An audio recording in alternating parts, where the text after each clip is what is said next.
So hello guys, dumating na yung order natin sa online pang duplicate ng remote B4 natin. So ang in-order ko nga pala ay K1ZU11. Ito po yung ordering yung code. Then kapag in-order nyo siya, meron na siyang free na tawag dito, alligator wire. So paano siya gamitin? Tara, try natin. So itong alligator wire po, i-jumper po natin dito sa red wire, dito sa malapit sa battery.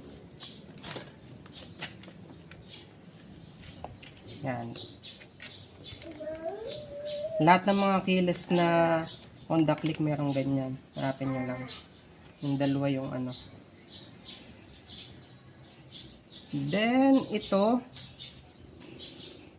ay yung alligator, dito natin siya i-connect sa positive.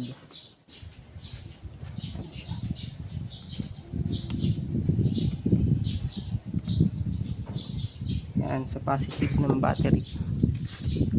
Then ang i-on nyo po muna ay yung old key remote.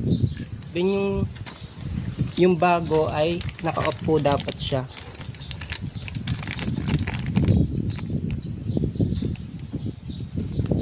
Then after that, pipindutin na po natin to button na washing machine. Yan. Isa lang po para ma-open lang yung system niya. Then may makikita po kayo dito key LED indicator. Pag naka-open na po siya, pwede nyo na po i-off tong old key. Then ang bubuhayin nyo naman po ay yung bagong remote. Yan. So ano na po siya, open na siya. Then pag naka-open na po siya, i-switch on na po natin to. Then magbi-blink po yang ng 3 beses ng green. Try po natin. Yan. Ibig sabihin po guys, nakabind na po yung remote natin dito sa Honda Click B4 po.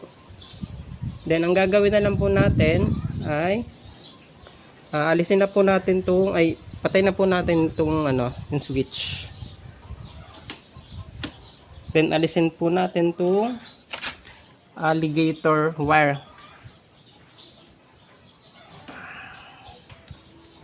Yan.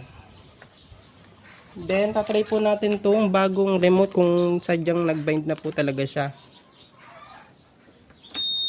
So yan po, gumana na po. As you can see, yung old remote natin ay naka-red po. Try po natin. Switch on. Then yun.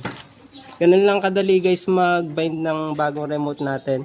If you want this this product, i-send ko na lang yung link dun sa comment section po. Then try natin kung